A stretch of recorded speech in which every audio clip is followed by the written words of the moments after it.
नमस्कार दोस्तों, मेरा नाम है शशिकांत पंडित और आप देख रहे हैं मूनस्टोन क्लासेस। तो इस वीडियो में हम वीकली करंट अफेयर्स सीरीज के क्वेश्चन एंड आंसर से डील करेंगे। 28 जून से लेकर 4 जुलाई के बीच में जितने भी करंट अफेयर्स के क्वेश्चंस हैं, उसके साथ साथ आंसर्स भी हम इस वीडियो में डील करेंगे। तो वीकली करंट अफेयर्स सीरीज की ये सेकंड वीडियो है। इससे पहले फर्स्ट वीडियो जो है वो पिछले इतवार को मैंने अपलोड किया था और उसका जो लिंक है वो डिस्क्रिप्शन बॉक्स में और साथ ही साथ में पिंड कमेंट में भी आपको मिल जाएगा।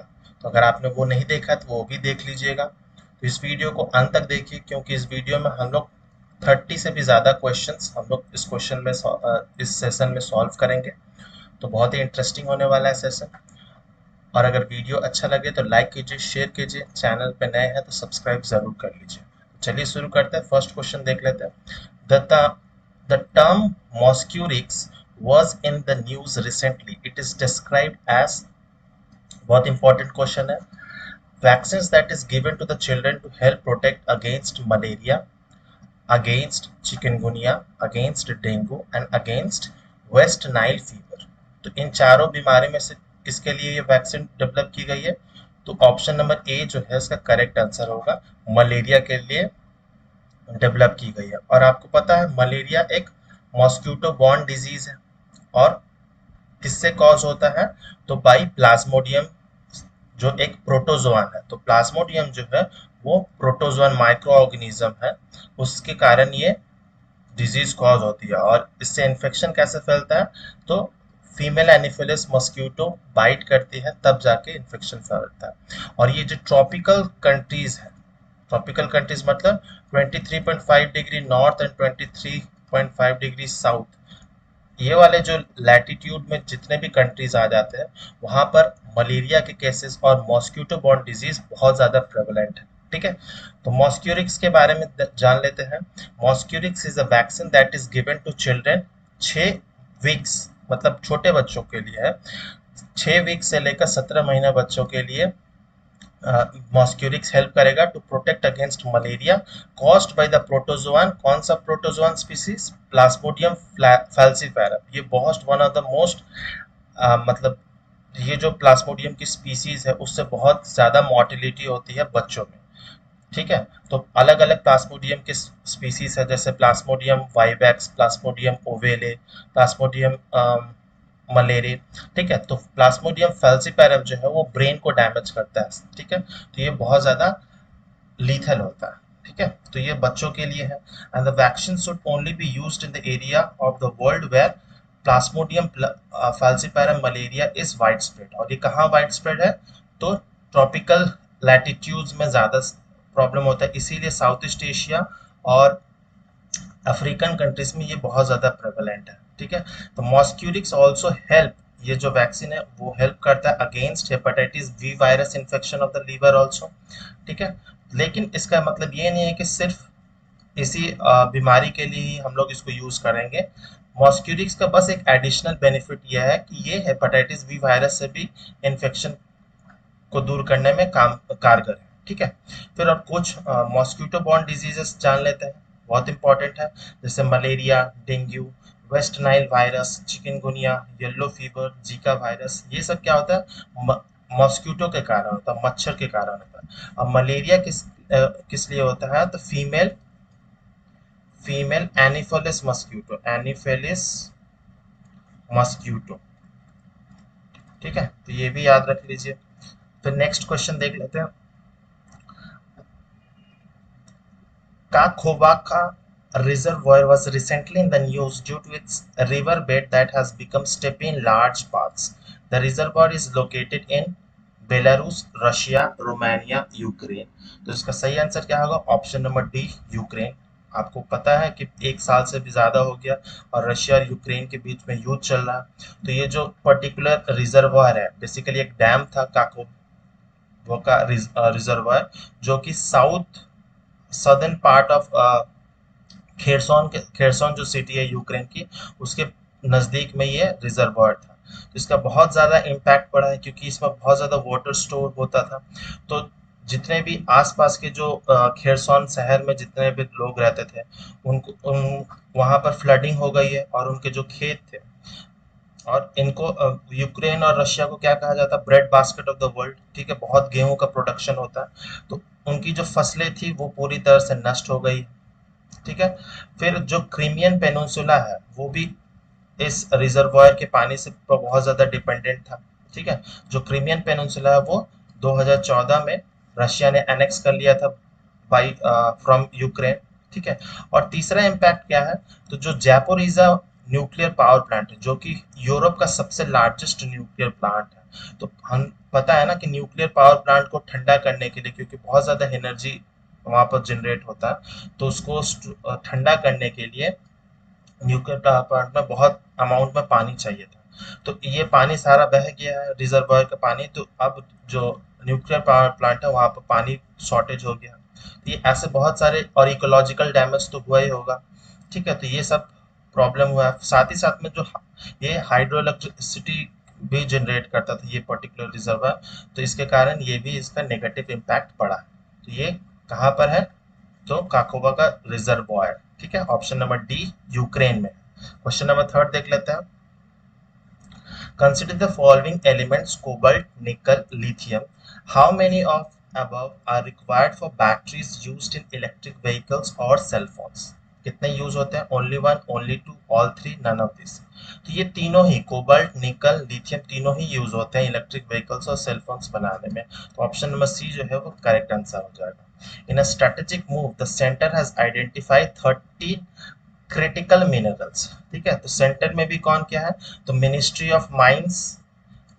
ऑफ माइंस और अर्थ sciences, ministry of earth sciences, ये दोनों डिपार्टमेंट मतलब मिनिस्ट्री मिलकर 30 ऐसे क्रिटिकल मिनरल्स का आइडेंटिफाई किया है, जिसमें आता है लिथियम, कोबाल्ट, निकल, ग्राफाइट, टिन, कॉपर, साथ ही साथ में बहुत सारे रेयर अर्थ मेटल्स जिसमें लैंथनम, लैंथनाइट्स के जितने भी एलिमेंट्स है वो सब भी इसमें आ जाते हैं, ठीक है। Which are essential for the country's economic development and national security, ठीक है। तो ये बहुत ही इंपॉर्टेंट मिनरल्स रिसोर्सेस है, क्यों, क्योंकि इस इस टाइप ऑफ मिनरल एलिमेंट्स से बहुत सारे हम लोग electric vehicles, ammunitions, arms ammunition, cell phones, mobile phone, जितने भी इलेक्ट्रॉनिक सामान है इससे बनती है, सेमीकंडक्टर्स, चिप्स वगैरह जो भी है ऐसे ही एलिमेंट से बनती है, तो ये बोथ नेशनल सिक्योरिटी साथ ही साथ में हमारे इकोनॉमिक डेवलपमेंट के लिए भी बहुत ज्यादा हेल्पफुल है,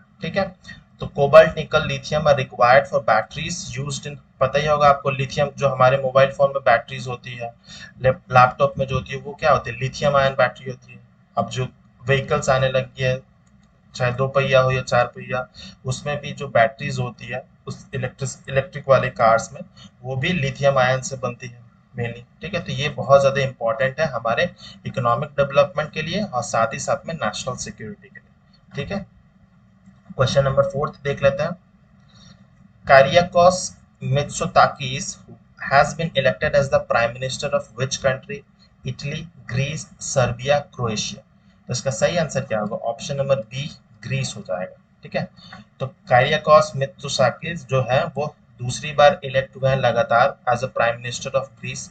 अब ग्रीस का अब कितने वोटों से जीता वो हमें इम्पोर्टेंट नहीं है उतना, लेकिन हमें ग्रीस का जो जियोग्राफिकल लोकेशन वो बहुत समझना जरूरी है।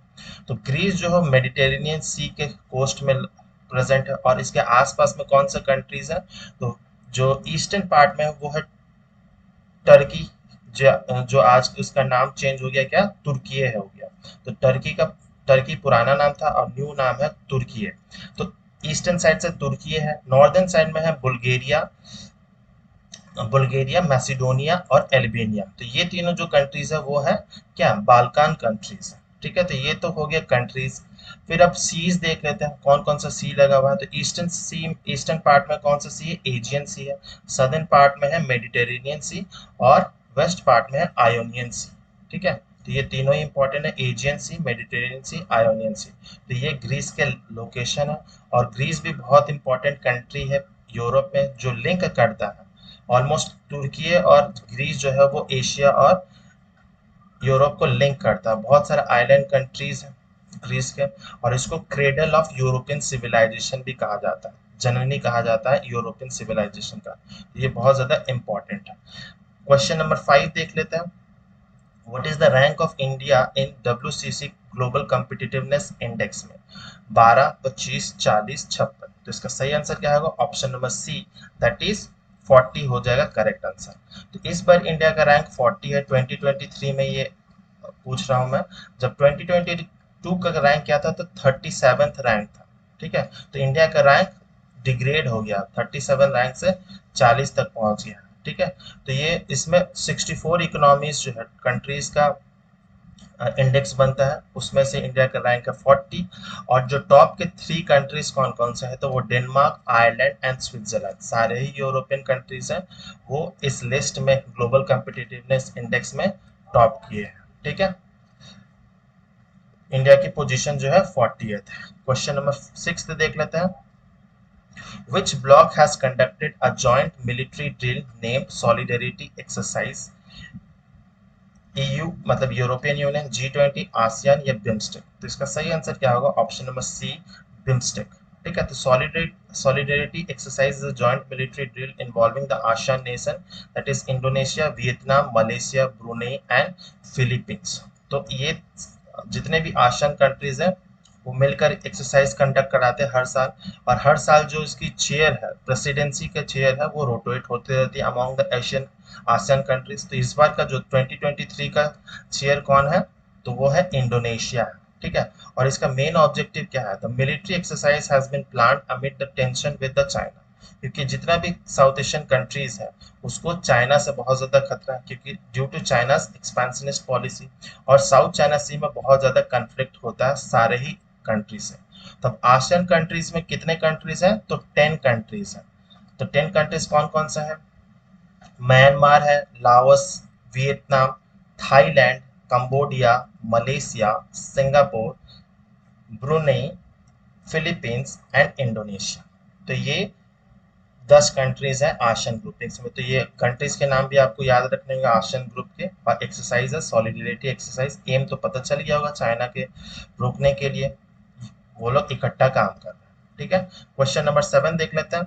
Which organization approved $255.5 million loan for multidisciplinary education and research in India? ADB मतलब एशियन डेवलपमेंट बैंक, AIIB मतलब एशियन इंफ्रास्ट्रक्चर इन्वेस्टमेंट बैंक जो सांघाई में बीजिंग में इसका हेडक्वार्टर है, वर्ल्ड बैंक, IMF मतलब इंटरनेशनल मॉनेटरी फंड। तो इसका सही आंसर क्या होगा? वो होगा option number C, World Bank इसका सही आंसर हो जाएगा। तो वर्ल्ड बैंक ने लोन दिया है $, कितना? 255.5 million loan for multi disciplinary education and research improvement in technical education project. जो हायर एजुकेशन है हमारी, जैसे इंजीनियरिंग हो गई, उससे रिलेटेड जितने भी रिसर्च रिलेटेड प्रॉब्लम्स है उसके लिए वो फंड करेगा वर्ल्ड बैंक। ठीक है, it aims to improve technical education in India.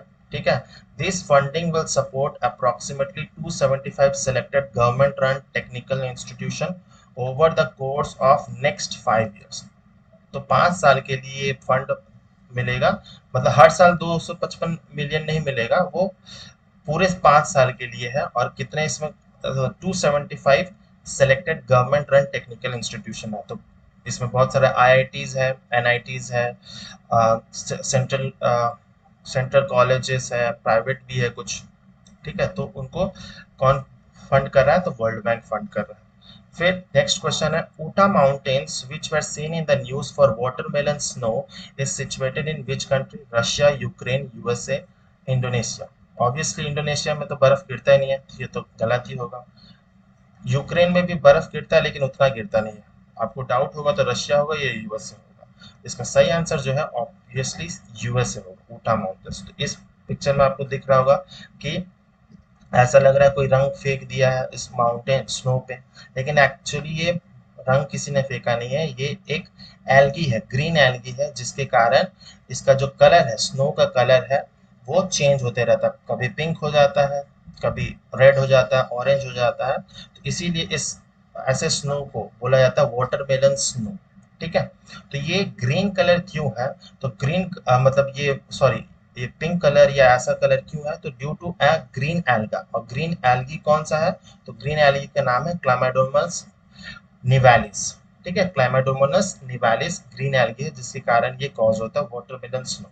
ठीक है, तो ऐसा नहीं है कि सिर्फ ऊटा माउंटेन्स में ही हो रहा हो, बहुत जगह ऐसे जहाँ पे भी बर्फ गिरता है वहां पर भी वाटरमेलन स्नो ऐसा फिनोमेना दिखाई देता है। लेकिन इस क्वेश्चन में सिर्फ ऊटा माउंटेन्स के रेस्पेक्ट में बोला गया, तब यूएसए होगा। ठीक है, तो ये ग्रीन एल्गी के कारण होता है, वो इतना एक्सट्रीम टेम्परेचर सरवाइव कर लेता है ग्रीन एल्गी। और ग्रीन एल्गी का नाम भी बहुत इंपॉर्टेंट है, क्लाइमेडोमोनास निवालिस। ठीक है, वाटरमेलन स्नो। क्वेश्चन नंबर 9 देख लेते हैं। Joha rice which was seen in the news is from which state और union territory? West Bengal, Assam, Odisha, Bihar. तो इसका सही आंसर क्या हो जाएगा? इसका सही आंसर होगा Odisha. C will be the correct answer. ठीक है, जोहा राइस, इसको कुंभकर्ण राइस भी कहा जाता है। अब ये माइथोलॉजी में एक स्टोरी है, अब कितनी सच्चाई है ये कंफर्म नहीं किया जा सकता। लेकिन ये जो जोहा राइस है उसकी खुशबू, जो एरोमा है, वो बहुत अच्छी थी। और इसके खुशबू से कुंभकर्ण, जो माना जाता था 6 महीना सोते थे 6 महीना जागते थे, वो उसकी खुशबू से उठ जाते थे जब जोहा राइस बनती थी। ठीक है, तो ये हो गया अपार्ट माइथोलॉजी की बात। तो ये ग्रो कहाँ होता है? तो जोहा जो है वो असम में ग्रो होता है, और असम में भी एक स्पेसिफिक एरिया है जो जोरहाट डिस्ट्रिक्ट है। तो जोरहाट डिस्ट्रिक्ट, ठीक है, तो यहाँ पर ही ग्रो होता है जोहा राइस। ठीक है, तो इसके बहुत सारे कैरेक्टरिस्टिक है। ये बासमती राइस जो होता है उससे भी बहुत खुशबूदार होता है। बड़े बड़े इसके इसके जो चावल के दाने होते हैं उतने बड़े नहीं होते हैं, लेकिन बहुत खुशबू होता है। और इसके खाने के भी बहुत फायदे हैं, बहुत सारे इसके नेचुरल बेनिफिट्स हैं, जैसे blood glucose sugar level control करने में, हार्ट पेशेंट के लिए बहुत ज़्यादा ये उपयोगी है। ठीक है, तो scientist at the institute of advance study in the science and technology conducted research on the nutraceutical properties of Joha rice, and aromatic rice grown in the north eastern region of India, specially in the Assam. ठीक है, तो ऐसे हर state में बहुत ऐसे rice grow होते हैं। जैसे वेस्ट बंगाल में एक स्पेसिफिक राइस है जिसको जीआई टैग भी मिला है, तो जोहा राइस को भी जीआई टैग मिला है। और कुछ वेस्ट बंगाल का जान लेते हैं, जैसे कि गोविंदो भोग, ये भी, इसको भी जीआई टैग मिला हुआ है। बिहार में भी है एक राइस जिसको बोलते हैं कटर्निया राइस, इसको भी जीआई टैग मिला है, और इसका भी एरोमा है और बहुत सारे बेनिफिट्स होते हैं। ठीक है, तो ये बस लोकली ग्रोन होता है, ज्यादा पॉपुलर नहीं है, अलग स्टेट्स में पॉपुलर नहीं है। ठीक है, दे हैव फाउंड दैट जोहा rice is effective in reducing blood glucose sugar level.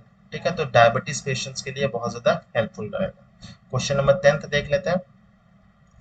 Which union ministry announced changes in UAV export policy to make it simpler and liberalized? UAV मतलब unarmoured aerial vehicle, जिसको drones भी कह सकते हैं। Ministry of commercial industry, ministry of MSME, ministry of home affairs, ministry of external affairs. तो इसका सही answer option number ए, बहुत इजी क्वेश्चन है। तो ministry of commerce and industries में भी कौन है? Director general of foreign trade has made export policy for civilian drones और UAVs from India simpler and more liberalised. ठीक है, तो जो सिविलियन ड्रोन्स है उसी के रेस्पेक्ट में कहा गया है। जो आर्मी में यूज होता है, एयरफोर्स में यूज होता है, वो ड्रोन्स का नहीं बात किया गया। सिविलियन ड्रोन्स के लिए ही एक्सपोर्ट पॉलिसी बनाया गया by the Ministry of commerce and Industry, aligning with the focus of India's foreign trade policy 2023। ठीक है, the decision aims to promote the export of domestically manufactured drones UAVs for civilian purpose के लिए, जो tourism में use होता है, video making में use होता है, उन सब के लिए ये एक्सपोर्ट पॉलिसी बनाया गया है। while considering India's international commitment regarding non proliferation हो रहा है, मतलब कि जो ड्रोन्स आर्मी वगैरह में यूज होता है, एयरफोर्स में यूज होता है, नेशनल सिक्योरिटी के लिए यूज होता है, वो ड्रोन्स सप्लाई नहीं होगा, उसको प्रोलिफरेट नहीं करने दिया जाएगा, सिर्फ सिविलियन पर्पस के लिए ही इसको यूज किया जाएगा। ठीक है, तो इसका सही आंसर ऑप्शन नंबर ए। 11 देख लेते हैं। Archaeologist have unearthed 4000 year old sanctuary in which country? Netherland, Greece, Japan, China. तो इसका सही आंसर होगा ऑप्शन नंबर ए, नीदरलैंड्स। ठीक है, तो इसका नीदरलैंड्स का ओल्ड नेम क्या है? तो होलैंड। ठीक है, तो archaeologist have unearthed 4000 year old sanctuary in the central Netherlands में, एक यूरोपियन कंट्री है, composed of ditches and burial mounds. ठीक है, तो बेसिकली वो जो 4000 ओल्ड सेंचुरी है वो एक तरफ का जहाँ पर डेड बॉडीज को दफनाया जाता है, उस टाइप ऑफ बनाया गया है। ठीक है, believe to have a similar purpose of to Stonehenge. ये फोटो जो है वो स्टोन हेंज रिप्रेजेंट करता है। इस तरह से एक मोनोलिथिक पत्थर रख दिया जाता था बरियल ग्राउंड्स में। ठीक है, तो ये एक्चुअली में ऐसा ही मिला है। 4000 old century. The large century is equivalent to at least 3 soccer field. 3 football field के बराबर है साइज में। And constructed with soil and wood. तो बना किससे है? Soil and wood. उस समय मेटल्स तो यूज नहीं होता था। ठीक है, इसीलिए soil and woods and aligned with the sun during the solstice. ठीक है, सन के साथ में ये अलाइंड है।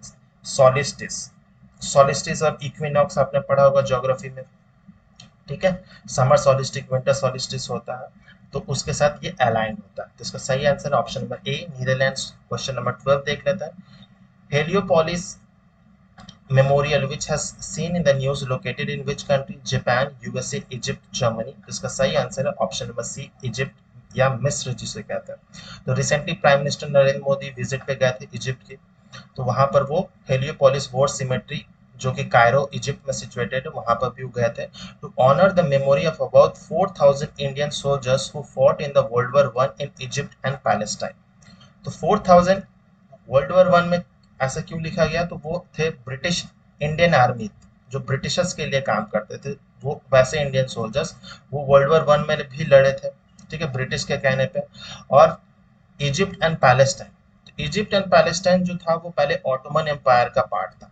ठीक है, और आपको पता है फर्स्ट वर्ल्ड वॉर में ऑटोमन एम्पायर को हार मिल गया था। तो इसमें बहुत सारे इंडियन सोल्जर ने भी पार्टिसिपेट किया था फर्स्ट वर्ल्ड वॉर में। तो Heliopolis Port Tewfik memorial is a part of large Heliopolis commonwealth war grave cemetery. तो ये लार्जर पार्ट है ऑफ कॉमनवेल्थ वॉर ग्रेव्स की। कॉमनवेल्थ वैसे कंट्रीज हैं जो ब्रिटिश के एक टाइम पे कॉलोनीज रह चुके हैं, जैसे इंडिया हो गया, ऑस्ट्रेलिया, न्यूजीलैंड। तो ये सब कॉमनवेल्थ कंट्रीज है, साउथ अफ्रीका भी है। तो ये ऐसे मेमोरियल्स वो अलग अलग कंट्रीज में भी बने हैं। तो उसी टाइप का एक जो मेमोरियल है वो इजिप्ट में भी प्रेजेंट है। The cemetery also pays tribute to 1700 Commonwealth soldiers who lost their lives in World War two. और वर्ल्ड वॉर टू में भी जो सोल्जर्स पार्टिसिपेट किए थे और उनकी जिनकी जो शहीद हो गए थे, उनके लिए भी ये सिमेट्री में। तो इसका सही आंसर क्या है? Option number C, Egypt. 13 question देख लेते हैं। Which country leads the mineral security partnership? USA, India, Germany, Italy. तो इसका सही आंसर क्या होगा? यूएसए जो हो जाएगा, करेक्ट हो जाएगा। Establishment of the mineral security partnership is led by United States aims to, क्या एम है? To fast track the global development and resilient and eco friendly supply chains for crucial energy minerals. तो crucial energy minerals मैंने कुछ time पहले बताया था, critical minerals जो है उसी से ये भी रिलेटेड है। ठीक है, तो इसमें रेयर अर्थ रिजर्व्स आ जाते हैं, जो लगभग 17 एलिमेंट्स जो है।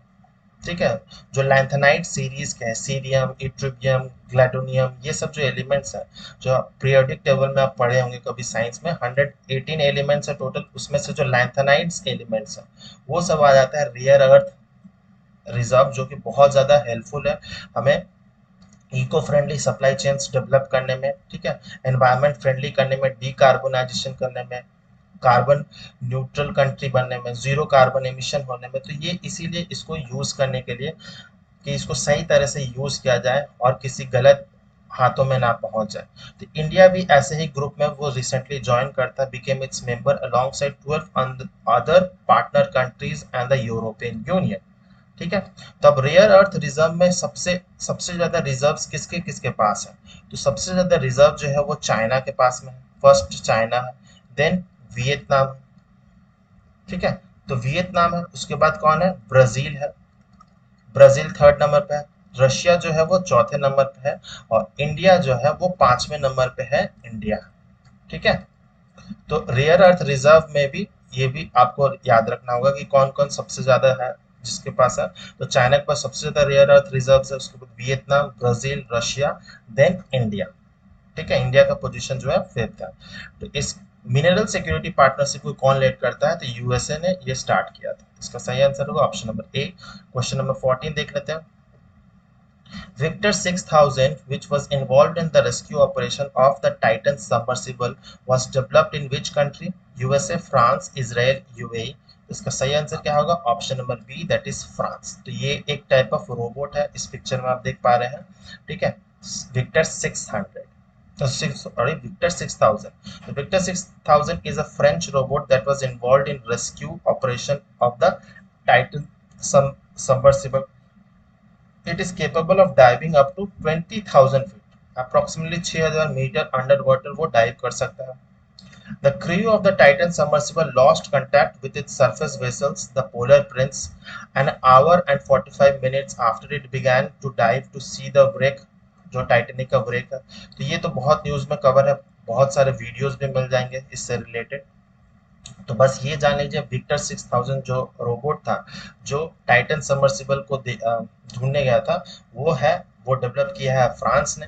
और कौन से रिसर्च वेसल से लॉन्च हुआ था? तो फ्रेंच रिसर्च जो रिसर्च वेसल है वो एल एटलांटिक, ठीक है, रिमोटली ऑपरेटेड व्हीकल है। तो एक टाइप ऑफ शिप है एल अटलांटे, जो भी फ्रेंच का ही है, ठीक है। क्वेश्चन नंबर 17 देख लेते हैं। The green diamond which was presented by prime minister Modi to US president Joe Biden and first lady was developed in which state?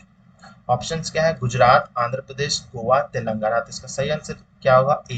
क्योंकि जितने भी इंडिया में 90% ऑफ द जो डायमंड का मार्केटिंग होता है, ट्रेड होता है, वो सूरत शहर है, जिसको सूरत को हम लोग डायमंड सिटी भी कहते हैं, और मैक्सिमम वहीं पर होता है। गुजरात ही इसका लीडिंग ट्रेडर है इंडिया में, ठीक है। तो इसका सही आंसर है गुजरात। अब ग्रीन डायमंड से आप ये कंफ्यूज मत हो जाइए कि ये ग्रीन कलर का है। ग्रीन डायमंड मतलब कि ये बहुत ज्यादा इको फ्रेंडली डायमंड है, इसे माइन नहीं किया गया, इसको खोद कर नहीं निकाला गया है। ग्रीन डायमंड जो है वो लैब में ग्रो किया गया है, ठीक है, और लैब में भी ग्रो किया गया है by the use of green energy, that is solar energy, wind energy से भी बनाया गया, इसीलिए इसको ग्रीन डायमंड कहा जा रहा है। और मोदी जी जब यूएसए के ट्रिप पे गए थे, तब वो प्रेसिडेंट और उनकी जो पत्नी है उनको ये गिफ्ट देता है, ठीक है।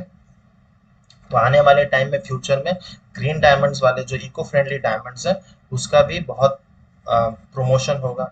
तो prime minister Narendra Modi presented unique gift, ठीक है, यूएसए प्रेसिडेंट को। इट जो ग्रीन डायमंड है, it was produced by lab based in Surat, Gujarat में।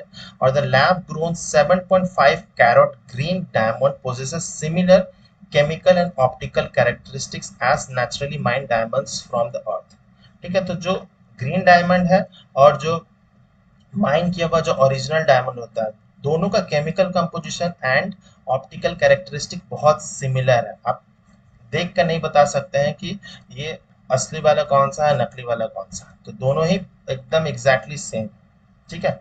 और सबसे फायदा क्या है ग्रीन डायमंड का? किसी का माइनिंग नहीं हो रहा, वो लैब में बन रहा है, और लैब में भी बन रहा है तो ग्रीन एनर्जी से बन रहा है, तो एनवायरमेंटल डैमेज भी बहुत कम हो रहा है, ठीक है। और जो असली डायमंड होता है वो बहुत महंगा भी होता है, लेकिन जो ग्रीन डायमंड है वो उतना महंगा भी नहीं है।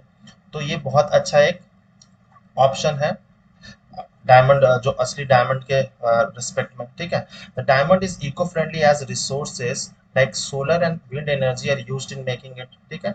और it has emitted only 0.028 grams of carbon per carat and is certified by the gemological lab international gemological institute, और ये सर्टिफाइड भी है, ठीक है। कुछ दिनों में ये मार्केट में भी बहुत ज्यादा यूज किया जाएगा, अब लोग भी खरीद सकते हैं, ठीक है। तो इस क्वेश्चन का सही जवाब है option number A. Next question क्या है? Question number 18, which institution release the standard IS 18267 2023 to address plastic pollution? FCI, Food Corporation of India, FSSAI, BIS, ISO. तो इसका सही आंसर क्या होगा? Option number C, BIS, that is Bharat sorry Bureau of Indian Standard, ठीक है। The IS 18267 2023 food serving utensils, जो पत्तल जिसको बोला जाता है, जिसमें खाना दिया जाता है, बहुत बार आप देखे होंगे जब भी हम लोग बाहर बाहर खाते हैं, तो जिस पत्तल में कंटेनर में जो दिया जाता है, उसमें क्या होता, पहले क्या होता था, प्लास्टिक का, थर्मोकोल्स का बहुत ज्यादा यूज होता था। अब जितने भी यूटेंसिल बनेंगे वो इको फ्रेंडली होना चाहिए, और उसकी जो मैन्युफैक्चरर को और साथ ही साथ में कंज्यूमर को ये इंस्ट्रक्शन दिया गया है by the bureau of Indian standard, ताकि जो प्लास्टिक पॉल्यूशन है उसको हम लोग पूरी तरह से रोक सकें और एनकरेज कर सके सस्टेनेबल प्रैक्टिस। ठीक है, तो एनवायरनमेंट को इम्प्रूव कर दिया जा सकता है, क्योंकि प्लास्टिक नॉन नॉन बायोडिग्रेडेबल होता है, लेकिन जो ऐसे यूटेंसिल बनाए जाएंगे जो बायोडिग्रेडेबल इजीली हो जाएगा। जैसे बहुत सारे अब जो पत्तल मिलते हैं वो पेड़ों के पत्तों से भी बनते हैं, तो वो बहुत ज्यादा इको फ्रेंडली भी होते हैं। ठीक है, तो this standard offers detailed instruction to manufacturer and consumer for promoting consistent quality standard throughout the nation। ठीक है, तो ये कौन इसको मॉनिटर करता है, तो वो है ब्यूरो ऑफ इंडियन स्टैंडर्ड। ठीक है, क्वेश्चन नंबर 19 क्या है, which union ministry launched PM Kisan mobile app with face authentication feature. तो बहुत ही इजी क्वेश्चन है, ministry of electronics and IT, ministry of agriculture and family welfare, ministry of MSME, ministry of home affairs. तो इसका सही answer क्या होगा, option number B, that is ministry of agriculture and family welfare. तो ये किसान mobile app से जुड़ा हुआ है, तो ऑब्वियसली एग्रीकल्चर ही इसका आंसर होगा। The PM Kisan mobile app with face authentication feature was launched by the union agriculture minister to facilitate e-KYC, electronically know your customer for farmers under the प्रधानमंत्री किसान संपदा सम्मान निधि स्कीम। ठीक है, तो ये कौन सा स्कीम के तहत हो रहा है, तो प्रधानमंत्री किसान सम्मान निधि स्कीम। ठीक है, और जो ये ऐप है the PM Kisan mobile app allows farmers to complete the process remotely by scanning their faces. तो अब फार्मर्स को जरूरत नहीं है कि वो सेंटर पर जाकर ओटीपी और फिंगरप्रिंट के थ्रू वो अपना वेरीफाई करे। अब घर बैठे ही वो अपने फेस को स्कैन करके ही, मतलब फोटो क्लिक करके ही अब हो जाएगा, जो केवाईसी होना है वो हो जाएगा। ठीक है, and has now extended to state government officers to help 500 farmers with e KYC. ठीक है, तो ये बहुत इंपॉर्टेंट है, किसानों के लिए और ज्यादा इजी हो जाएगा यूज करना, और केवाईसी भी कराना बहुत इजी हो जाएगा। क्वेश्चन नंबर 20 देख लेते हैं, which institution released a consultation paper two implement a regulatory sandbox with the realm of digital communication. तो डिजिटल कम्युनिकेशन इसमें कीवर्ड है। नैसकॉम, सीडैक, टीआरएआई जिसको telecom regulatory authority of India कहते हैं, या आरबीआई। तो जितना भी कम्युनिकेशन से रिलेटेड मैटर होगा वो कौन सॉल्व करेगा, किसके अंडर आएगा, तो टीआरएआई के अंदर, टेलीकॉम रेगुलेटरी अथॉरिटी के अंदर आएगा। तो ये हो जाएगा सही आंसर, ऑप्शन नंबर सी। तो telecom regulatory authority of India recently released a consultation paper on encouraging innovative technologies, services, uses cases and business model through regulatory sandbox in digital communication sector। ठीक है, क्योंकि अब हम लोग बहुत ज्यादा use कर रहे हैं, डिजिटली ट्रांजैक्शन हो रहा है, तो किस तरह से जो जितने भी कम्युनिकेशन मेथड है, फेसबुक हो, इंस्टाग्राम हो, उसको किस तरह से सेफर बनाया जा सके और रेगुलेट किया जा सके।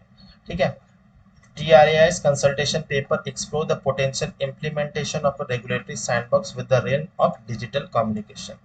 ठीक है, क्वेश्चन नंबर 21 देख लेते हैं, which when is the international day against drug abuse and illicit trafficking observed? 21 जून। तो 21 जून तो हम लोग इंटरनेशनल योगा डे मनाते हैं। 26 जून, 1 जुलाई को हम लोग डॉक्टर्स डे मनाते हैं, तो ये भी नहीं होगा। 5 जुलाई ये भी नहीं होगा, तो सही आंसर क्या है, ऑप्शन नंबर बी जो है, 26 जून को हम लोग international Day against Drug Abuse and Illicit trafficking celebrate करता है। तो यूनाइटेड नेशन जनरल असेंबली, जिसको हम लोग क्या कहते हैं, यूएनजीए, 1987 में स्टार्ट हुआ था, decided to observe June 26 as International Day against Drug Abuse and Illicit Trafficking. और इस बार का थीम क्या है, people first, stop stigma and discrimination, strengthen prevention. तो थीम भी बहुत इंपॉर्टेंट है। Every year United Nation Office on Drugs and Crime issue the World Drug Report. तो वर्ल्ड ड्रग रिपोर्ट कौन इशू करता है, तो United Nation Office on Drug Crime. ठीक है, और इस बार का थीम क्या है, people first, stop stigma and discrimination, strengthen prevention. किस दिन मनाते हैं, 26 जून को मनाते हैं, 1987 से मना रहा है, जो यूनाइटेड नेशन जनरल असेंबली के थ्रू हो रहा है। ठीक है,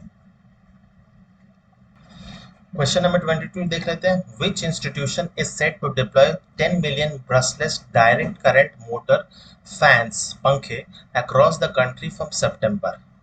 ऑप्शन क्या है? BIS, EESL, NITI Aayog, नास्को। इसका सही आंसर होगा option number B.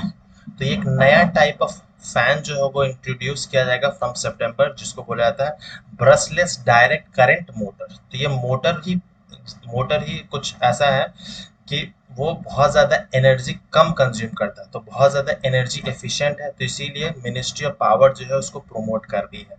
The energy efficiency services limited EESL has planned to bolster the market through energy efficient fans। तो जो brushless direct current motor fans है वो बहुत ज़्यादा एनर्जी एफिशिएंट है। by deploying 10,000 million brushless direct current motor fans across the country from September। तो जिस तरह से एलईडी बल्ब्स का हम लोग इंडियन गवर्नमेंट बहुत सपोर्ट करती है सस्ते दामों पे एलईडी बल्ब्स देने का, उसी तरह से जो brushless direct current motor fans है वो भी हेल्प करेगा। ठीक है, एनर्जी एफिशिएंट करने के लिए, क्योंकि ये एनर्जी कम कंज्यूम करता है। तो EESL energy efficiency service limited is a joint venture of PSUs of ministry of power के अंदर आता है। This plan is a part of the efforts to reduce the energy consumption, and it is also designed to support the country's nationally determined contribution targets जो है 2070 तक हमें क्या zero emission करना है, जीरो एमिशन अचीव करना है। फिर साथ ही साथ में अदर टारगेट्स भी है रिन्यूएबल एनर्जी के कंटेक्स्ट में। ठीक है, तो क्वेश्चन इसका सही आंसर क्या ऑप्शन नंबर बी है, energy efficiency services limited. Which company is set to buy Danske Bank IT Center in India? HDFC Bank, Infosys, Axis Bank, Tata Consultancy Services। तो इसका सही आंसर होगा ऑप्शन नंबर बी, Infosys। ठीक है, तो Infosys has announced long-term collaboration with the Danske Bank। ठीक है, project agreement worth $454 million for a 5-year term has been possibility to renew for extra growth up to 3 times। ठीक है, और Infosys will also buy the Danske Bank IT Center in India जो कि employ करता है 1400 employees को, और जिसका जो हेडक्वार्टर कहाँ पर है वो डेनमार्क में है। तो ये डेनमार्क ओरिजिन बैंक है Danske bank. Provided banking services to individual and businesses as well as large corporation and institution. तो इसको इन्फोसिस ने खरीद लिया। क्वेश्चन नंबर 24 देख लेते हैं कि which country amendment its election act to limit the disqualification of law makers to 5 years with retrospective effect. Option क्या? Sri Lanka, India, Pakistan, Myanmar. तो इसका सही आंसर क्या होगा? Option number C, that is Pakistan ने किया है। तो हमारा पड़ोसी मुल्क Pakistan. In Pakistan the national assembly has imposed a bill seeking an amendment to the election act of 2017, और इसमें क्या कहा गया? Aimed at limiting the disqualification of law makers to 5 years with retrospective effect. ठीक है, और साथ ही साथ में जो एक्ट है, election amendment bill 2023 also aims to empower the election commission of Pakistan to announce election dates unilaterally without having to consult with the president। बिना president के कंसल्ट किए भी जो इलेक्शन कमीशन ऑफ पाकिस्तान है वो इलेक्शन डेट अनाउंस कर सकता है। तो इसके जो एडमिनिस्ट्रेशन सिस्टम है वो इंडिया से बहुत ज़्यादा मैच करते हैं, क्योंकि ये इंडिया का ही कॉपी किया है। जितने भी लॉज रूल्स हैं वो सब इंडिया का ही कॉपी किया हुआ है पाकिस्तान ने। तो जिस तरह से इंडियन कमीशन होता है, इलेक्शन कमीशन ऑफ इंडिया है, उस तरह से भी पाकिस्तान में है। तो यहाँ पर इंडिया में क्या होता है? कंसल्ट किया जाता है, इलेक्शन कमीशन के पास यूनिलैटरल पावर नहीं होता, लेकिन ये पाकिस्तान में अमेंड कर दिया गया। ठीक है, क्वेश्चन नंबर 25 देख लेते हैं। Which institution leads the Trans Asian Railway Network? World Bank, UN, WEF, World Economic Forum या IMF। तो इसका सही आंसर क्या होगा? ऑप्शन नंबर बी जो है वो करेक्ट आंसर हो जाएगा, यूनाइटेड नेशन। तो रिसेंटली जो ट्रांस एशियन नेटवर्क है, एशियन डेवलपमेंट बैंक ने लोन दिया है, will provide 400 million US dollar loans to Bangladesh for construction of 102 kilometre rail long dual gauge railways between कहाँ से कहाँ, Chattogram and Cox Bazar to promote trade, investment and tourism. ठीक है, तो ये बांग्लादेश गवर्नमेंट को ये लोन मिला है 400 US डॉलर का। ठीक है, ताकि वो जो रेल लिंक है बिटवीन चट्टग्राम एंड कॉक्स बाजार उसको इम्प्रूव कर सके, ताकि इसमें ट्रेड, इन्वेस्टमेंट, टूरिज्म सब हो सके। ठीक है, तो Chattogram Cox Bazar railway is a part of trans Asian railway, तो ये ट्रांस एशियन रेलवे का पार्ट है, an initiative led by the united nation. तो ट्रांस एशियन रेलवे जो है वो यूनाइटेड नेशन का इनिशिएटिव है, बट इसको लोन कौन दे रहा है? Asian development bank. तो कंफ्यूज बिल्कुल मत होइए। Aiming to provide seamless rail link between Asia and Europe, और ट्रांस एरिया रेलवे नेटवर्क का मेन एम क्या है? तो एशिया और यूरोप को लिंक करना, to better connect people and market, ताकि ट्रेड हो सके, इन्वेस्टमेंट हो सके, टूरिज्म हो सके, इसीलिए ये ट्रांस एशियन रेलवे। फिर क्वेश्चन नंबर 26 है, which city is the host of international conference on green hydrogen? Mysuru, Bengaluru, new Delhi, Pune. तो इसका सही आंसर क्या होगा? न्यू दिल्ली कैपिटल में हो रहा है। The international conference on green hydrogen is scheduled to take place in new Delhi from July 5 to 7 2023। The primary objective of the conference is to establish a comprehensive green hydrogen ecosystem and accelerate progress towards global decarbonization goals by leveraging the potential green hydrogen। को पता होगा कि green hydrogen mission भी आया है, बहुत सारे central government इस पर फोकस कर रही है कि ग्रीन हाइड्रोजन को हम लोग जल्द से जल्द एज अ फ्यूल यूज कर सके, क्योंकि ये बहुत ज़्यादा एनवायरनमेंट फ्रेंडली है, इससे पॉल्यूशन ना के बराबर होता है। तो हाइड्रोजन के अलग अलग फॉर्म है। ग्रीन हाइड्रोजन इसे क्यों कहा जाता है? इसका कलर ग्रीन है इस वजह से नहीं, ये जो हाइड्रोजन का प्रोडक्शन हो रहा है वो ग्रीन एनर्जी से हो रहा है, रिन्यूएबल एनर्जी से हो रहा है, इसीलिए हम इसको ग्रीन हाइड्रोजन बोल रहे हैं। तो उसी तरह से ब्लू हाइड्रोजन है, ग्रे हाइड्रोजन है, ब्लैक हाइड्रोजन है, तो वो अलग अलग कैटेगरीज ऑफ हाइड्रोजन है। ठीक है, तो इसका कॉन्फ्रेंस कहाँ चल रहा है? न्यू दिल्ली में चल रहा है। अब जो नेक्स्ट वीडियो आएगा उसमें हम क्वेश्चंस जरूर ऐड करेंगे कि इस कॉन्फ्रेंस में क्या क्या आउटकम निकला है, उसका क्वेश्चन हम नेक्स्ट वीडियो में जरूर डालेंगे। क्वेश्चन नंबर 27 देख लेते हैं, विच union ministry launched report fish disease app? Ministry of fisheries, animal husbandry and dairy, environment, forest and climate change, ministry of science and technology, ministry of defence. तो ये fish से related है, तो इसका सही आंसर क्या हो जाएगा? Option number a most appropriate यही होगा, ministry of fisheries, animal husbandry and dairy. ठीक है, तो यूनियन मिनिस्टर कौन है इसके?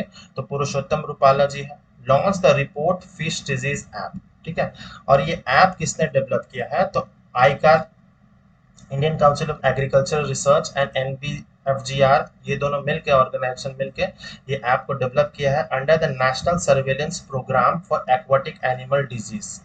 ठीक है, फंडेड अंडर द प्रधानमंत्री मत्स्य संपदा योजना। ठीक है, इस प्रधानमंत्री मत्स्य संपदा योजना के तहत ये ऐप लॉन्च किया गया है, report fish disease app.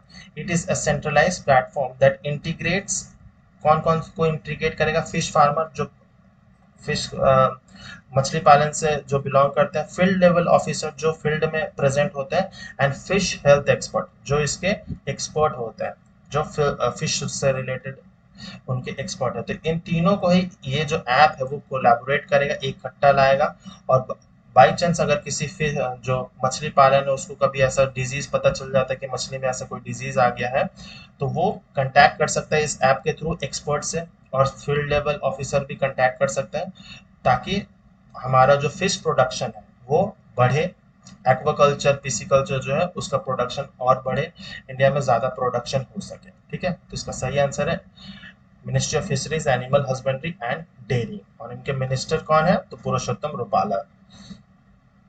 Which state union territory hosts the Vitasta program to spread its art, culture and literature? Odisha, west Bengal, Jammu Kashmir, Jharkhand. तो इसका सही आंसर क्या होगा? ऑप्शन नंबर सी, जैसे जम्मू कश्मीर। तो after removal of article 370 Jammu Kashmir में बहुत सारे प्रोजेक्ट्स, डेवलपमेंट, बहुत कुछ हो रहा है, इसको स्मार्ट सिटी भी बनाया गया श्रीनगर को। ठीक है, तो उसी में से रिलेटेड है एक वित्तस्त प्रोग्राम जो कंडक्ट किया जा रहा है with the aim of spreading. Aim क्या है इस प्रोग्राम का? टू स्प्रेड करना diverse art, culture, literature, craft, cuisine of Kashmir to every corner of the country. ठीक है, तो कश्मीर को प्रमोट किया जा रहा है, उसके आर्ट, कल्चर, वहाँ पे क्यूजीन, क्राफ्ट क्या है, सबको प्रमोट किया जा रहा है इस प्रोग्राम के थ्रू, वित्तस्ट प्रोग्राम। तो series of event which commenced in Chennai was and concluded in Srinagar. Start हुआ था चेन्नई से, मार्च में शुरू हो गया था और अभी जून के एंड में ये कंप्लीट हो गया। Witnessed remarkable level interest among the youth in understanding and embracing the vibrant Kashmiri culture, और उसको बहुत सारे पॉजिटिव रिमार्क्स भी मिले हैं।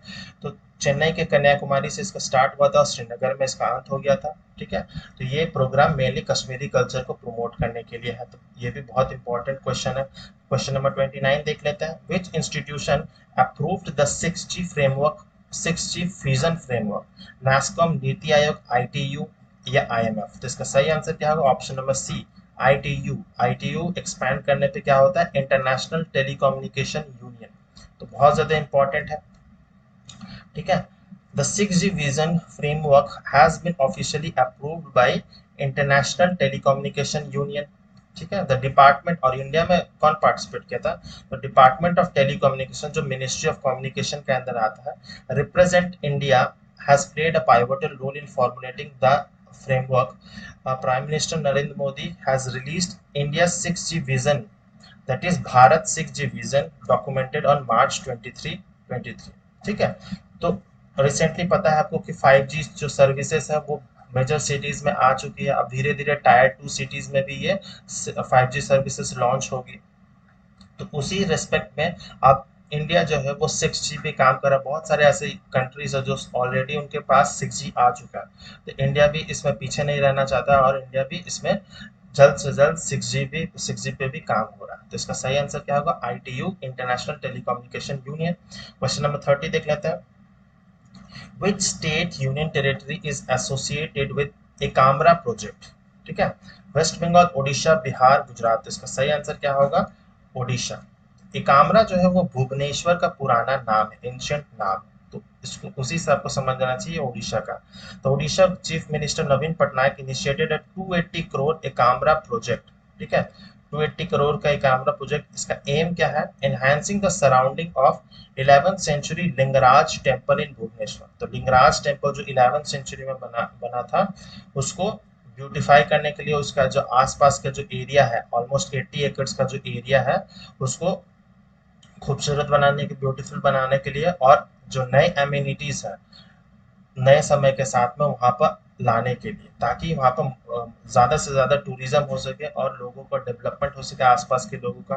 तो लिंगराज टेम्पल जो है वो लॉर्ड शिव जी के लिए है। तो शिव जी को समर्पित ये टेम्पल है, 11th सेंचुरी में बना था। ठीक है, कमेंट सेक्शन में बताइए कि कौन सा राजा थे जिन्होंने ये बनाया था। ठीक है, as a part of government's commitment to development of ancient temples. तो हर जितने भी चीफ मिनिस्टर्स है अलग अलग कंट्रीज के, वो जितने भी टेम्पल्स वगैरह है, जैसे जो बनारस में काशी विश्वनाथ टेम्पल हो गया, या महाकाल कॉरिडोर हो गया उत्तर प्रदेश में, ऐसे बहुत सारे कॉरिडोर जो है वो डेवलप किए जा रहे हैं। तो उसी तरह से उड़ीसा भी जितने भी अपने उसके एंशिएंट टेम्पल है, चाहे वो जगन्नाथपुरी हो या लिंगराज टेम्पल हो, सन टेम्पल हो, सबके लिए ही वो काम कर रहा है। तो एकाम्रा जो प्रोजेक्ट है वो भुवनेश्वर लिंगराज टेम्पल में जो सिचुएटेड है उसके लिए है। तो इसका सही आंसर होगा option number B, Odisha. 31st question देख लेते हैं। Which institution is set to release a consultation paper on finfluencer? तो फिनफ्लुएंसर ऑप्शन क्या है? RBI, NITI Aayog, SEBI, NPCI. इसका सही आंसर क्या होगा? Option number C, SEBI, that is security exchange board of India. Finfluencer क्या होता है? तो फिनफ्लुएंसर दो शब्द से मिलकर बना है, फाइनेंशियल और दूसरा है इन्फ्लुएंसर, इन्फ्लुएंसर्स। ठीक है, तो ये दोनों शब्द से मिलकर बना है फिनफ्लुएंसर। तो आपको पता होगा यूट्यूब इंस्टाग्राम पर भरे पड़े हैं जो इन्फ्लुएंसर्स अलग अलग वीडियोस बनाते हैं, अलग अलग कंटेंट बनाते हैं। कुछ स्टाइल से रिलेटेड होता है, कुछ कार से रिलेटेड, कुछ नए टेक्नोलॉजी से रिलेटेड। तो ऐसे बहुत सारे हैं जो फिनेंशियल एडवाइस देते हैं, बिना बात के फिनेंशियल एडवाइस देते हैं और बहुत ही गलत एडवाइस देते हैं। वो एडवाइस कभी मानना ही नहीं चाहिए। जो एक्सपर्ट होते हैं, जो इस फील्ड में बहुत सालों से एक्सपीरियंस्ड है, उसी से आपकी कांटेक्ट करना चाहिए, क्योंकि ऐसे बहुत सारे हैं व्यूअर्स जो इनकी बात मान लेते हैं, पैसा वो इन्वेस्ट कर देते हैं अलग अलग स्टॉक में, शेयर मार्केट में, और उसका पैसा डूब जाता है। ठीक है, तो ऐसे इन्फ्लुएंसर्स पे बिल्कुल ही भरोसा नहीं करना चाहिए। ठीक है, तो गवर्नमेंट को पता है कि इन्फ्लुएंसर की जो तादाद है वो बहुत दिन पर दिन बढ़ते ही जा रही है। ठीक है, तो securities and exchange board of India, उनकी जो चीफ कौन है? तो माधवी पुरी बुच जो है उनकी चीफ है सेबी की। Talked about the growing number of influencer and inducement in the market. ठीक है, तो बहुत अलग अलग प्रोडक्ट्स को प्रमोट किया जा रहा है, जबकि वो प्रोडक्ट सेफ भी नहीं होता है यूज करने के लिए। तो ऐसे इसको इस पर रेगुलेशन लाने के, इसको रेगुलेट करने के लिए ये कंसल्टेशन पेपर जो है वो सेबी ने लॉन्च किया। तो SEBI's plan to publish a consultation paper consisting of a set of rules to be followed by the financial influencer. तो ऐसे रूल्स बनाए गए हैं जो फाइनेंशियल इन्फ्लुएंसर जो है उनको फॉलो करना पड़ेगा, और अगर वो फॉलो नहीं करेंगे तो उन पे सख्त सख्त कार्रवाई भी होगी। ठीक है, तो ये बहुत ज्यादा इंपॉर्टेंट क्वेश्चन है, very very important question. 32 question देख लेते हैं कि what is the name of the type of electricity tariff which includes lower tariff during daytime and higher rates during peak hour? Differential time based tariff, dynamic electricity tariff, static electricity tariff या peak power tariff? तो इसका सही answer क्या होगा? Option number ए जो है differential time based tariff। ठीक है, तो the government has indicated its intention to introduce differential time based electricity tariffs। अलग अलग टाइम पे अलग अलग इलेक्ट्रिसिटी का रेट होगा। मतलब जब दोपहर का जो 8 घंटे का समय होता है, सुबह के 6 से मान लीजिए एवरेज कि शाम के 4-5 बजे तक जो एनर्जी की खपत होती है वो कम होती है, क्योंकि उस समय लाइट ज़्यादा जलता नहीं है। अगर गर्मी है तो सिर्फ पंखा वंखा ही चलता है, लाइट उतना का यूज नहीं होता, तो उस समय एनर्जी कंजप्शन कम होती है। लेकिन रात के समय, जो रात का समय है, शाम से लेकर जो सुबह तक का समय है, उसमें एनर्जी कंजम्पशन बहुत ज्यादा हो जाता है, पीक हो जाता है। तो जो दोपहर का समय है उसमें रेट जो होगा वो कम होगा, लोअर प्राइस होगा रेट। मान लीजिए जो डे के टाइम पे जो रेट होगा मान लेते हैं 10 रुपया होगा, और वही अगर पीक जब शाम के टाइम पे जो रेट होगा वो होगा मान लेते हैं 15 रुपया होगा। एवरेज में मान के चल रहा हूँ, पर यूनिट का मैं बात कर रहा हूँ। तो अलग अलग शहरों में अलग अलग हो सकता है, तो इसी को बोलते हैं डिफरेंशियल टाइम बेस्ड टैरिफ।